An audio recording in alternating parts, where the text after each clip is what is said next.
What's up, everyone, and welcome. So today I wanted to share a little story with you about my kids. So, and I'll preface it with this. It's so interesting to me how, two kids can have such different, methodologies to life, being under the same roof, having the same parents and all that kind of stuff. I have brothers and a sister and, same thing. It's kind of like, man, we all just turned out so differently, but that's not, that's not what this whole story is about. But yesterday, my kids are still home for winter break. And so I told them, hey, you guys have chores. So at like 9 in the morning, I'm like, okay, I told my daughter, you need to go clean the kennel and you need to organize the Tupperware drawer for us. And my son, I said, you need to go shovel the driveway. We had 3 or 4 inches of snow in the driveway. So they're both like, okay, no problem. And so about 10 minutes later, my daughter comes bounding down the stairs, ready to go. She gets down, does the kennel, comes up, washes her hands. That's important because then she goes to the Tupperware drawer, gets everything organized in the Tupperware drawer, and she's done. It's 9:30, maybe 9:45, and she's done. So around this time, I go to my son and I say, hey, your sister's already done with everything. You better get going on this. I said, I want to have that driveway done by 11 o'clock. And he's like, no problem. I got it. So 10:15 rolls around. Say, hey, man, you going to get going on that driveway? Yeah, I'm going to start at 10:30. 10:30 rolls around. 10:45 rolls around. He's still not on it. Finally, at about 10:50, 10:55, I'm like, hey, are you going? And he's like, yeah, I'm getting my shoes on right now. So by, a minute till, right, he's out there just starting the project that should have been completed. And of course, he's like, oh, I'm never going to get it done on time, and he ends up like half-assing it, quite frankly. And, I just couldn't help but think the difference in the approaches between both of these kids. They both had a chore or two to do, and they approached it completely differently. And I can see the same thing with a lot of real estate professionals and really any professional, any entrepreneur, right? Sometimes we procrastinate. Sometimes we get after it. But one of the things that I see so frequently with real estate professionals is I know what I should be doing. I know when I should be getting it done, but I'm not doing it. So today I wanted to shoot a video where we talk about, okay, how do we get in motion? How do we take action so that we get the things done that we know we want to get done? And before I forget, don't forget, you forget, to hit that subscribe button and that bell so you get notified every time I post new videos so you can keep track of all of my ramblings. All right, so let's go ahead and jump right in. Now, before I get too far into the actual strategies of things that you can utilize to help take action in your life and in your business, I just want to talk about some of the benefits of being an action taker, right? As opposed to a procrastinator, as opposed to somebody who makes excuses and who doesn't get what they want out of life. So I think a lot of the benefits are pretty obvious, right? Not only are you going to get the things done sooner so that you have more time to mess around, but you're going to feel more productive. You're going to feel better about what you're accomplishing. You're going to be more successful, whatever that means to you, whether it's in life and business or whatever it is. You're going to have more energy because when we think about it, it takes a lot of energy to procrastinate. Just think for a second, think back to a time when you were procrastinating on something. Maybe you're procrastinating on something now. And think about all the energy that goes into, I've got to get that done. Maybe on Tuesday I'll get it done. Tuesday's no good. How about Wednesday? Yeah, I can get it done Wednesday morning. And then Wednesday morning approaches and it's like, oh, I can't get it done. And then you're like, dang it, I should have gotten that done on Wednesday because now Thursday is booked and now my deadline's approaching and it's Friday. Right? Just like hearing that, I hope stresses you out. But that's the story that goes on. We look at my son with the driveway, and it took a lot of energy for him to be like, I have to do the driveway. He knows he has to do the driveway. He's thinking about doing the driveway. It's on his mind, but he's still not getting it done. That is not free. That takes energy. And so when we say, okay, what are my action steps? What do I need to do? And we simply get up and we take action, it's actually saves us energy by taking action than it does to procrastinate. Isn't that kind of ironic? It seems like the whole thing of procrastination is I'm lazy. Well, that's not really the case. It actually takes more energy to procrastinate than it does to just take the action. And when we do take the action, we get better results. We feel better about ourselves. We have more energy. We see more success. All of these kinds of things that we get from taking action. So before we jump into some strategies here, the last thing I'll mention is when it comes to breaking procrastination, the key is simply taking action. Do something. And I know I'm not the first person to say this. It's just about taking action. It's about doing something. And I know sometimes when we're procrastinating, it's kind of like, well, yeah, that sounds easier. It's easier said than done, but it's really not. It's about taking action. We'll talk more about that here in just a second. So when we are failing to take action, the first thing that we need to do is we need to define what it is we're trying to accomplish. So a lot of times what stops us, and we need to define why that's important to us. So a lot of times what stops us from taking action is we don't clearly know what it is, what our objective is. So maybe I know I should be making phone calls to my sphere in order to grow my business. I know that that's the objective, but I don't really understand why I'm doing that. I don't really understand what that's creating for me. I don't see why that's valuable. So if we don't clearly define what the objective is and why that's important to us, then a lot of times we'll just get lost. We may say, okay, my action steps for, this week are, CMAs, phone calls, one-to-ones, whatever it is, networking events, all this kind of stuff. And we have this jumbled mess of all of these things that we're supposed to do. And it becomes so overwhelming, the amount of things that we have to take care of, that we freeze. And so when that happens, we have to get really clear. What's the objective? What do I need to be focusing on right now? So like slim it down to something really small, really tangible. So if I got to do all these 1,000 things this week, I'm going to break it all the way down to one thing right now. What do I need to do?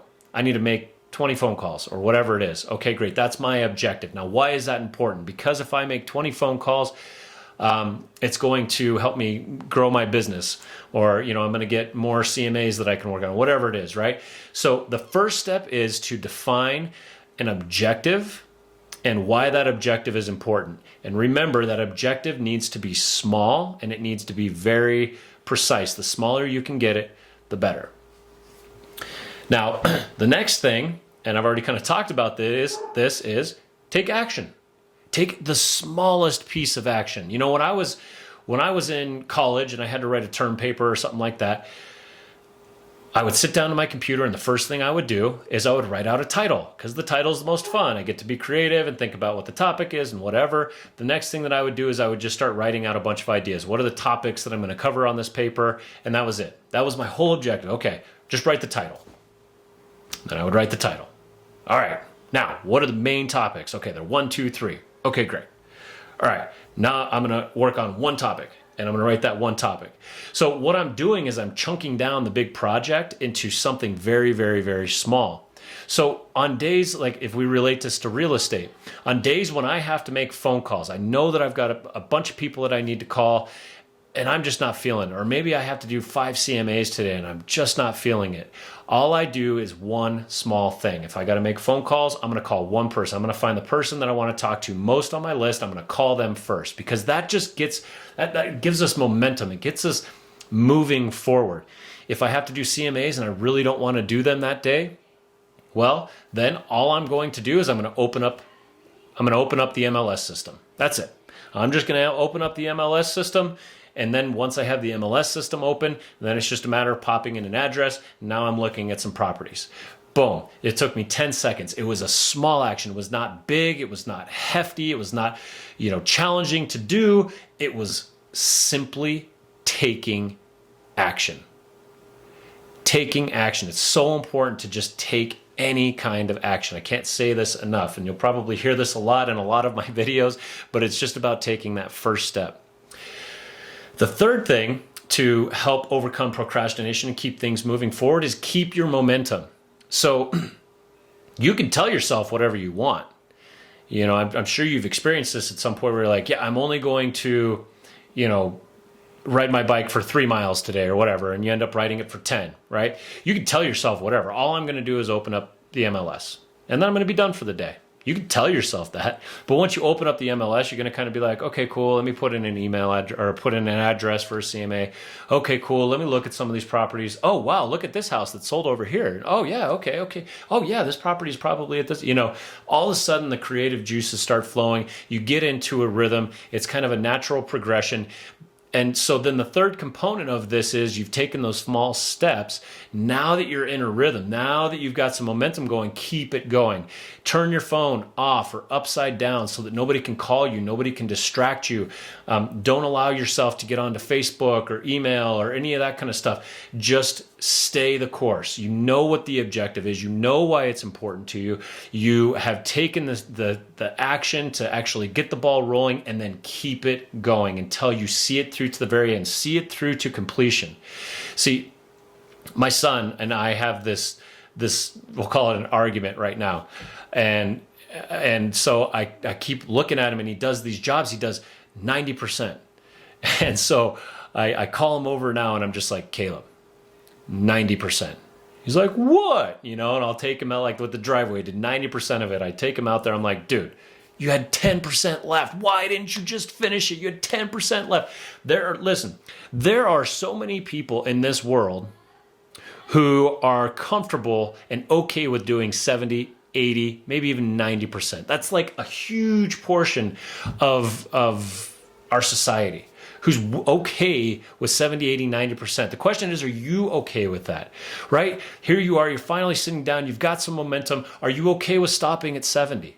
And now on your weekends, you've only done 70% of what you wanted to do. Or are you going to see it through to the end, right? There's a very small group of people who will say, I'm going to see it through to the end. I'm going to do 100%. So if you want to set yourself apart as a real estate agent, if you want to set yourself apart as a professional, as an entrepreneur, then you have got to see it through to the end, 100%, all the way through. Don't allow yourself to sell yourself short, because yeah, it's good enough.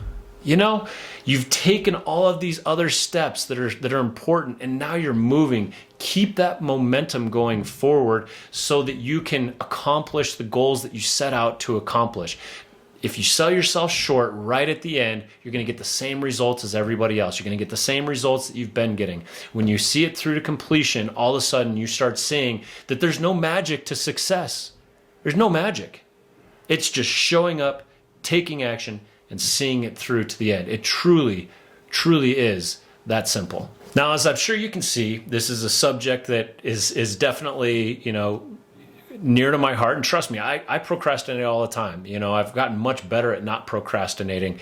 But, what I have learned through my journey is that, when I was procrastinating all the time when I was younger, I was getting results that I was not okay with. And eventually I said, okay, that's not working for me. What else can I do? And I realized that it's actually easier and more productive and more fun, and I feel better about myself when I just take action.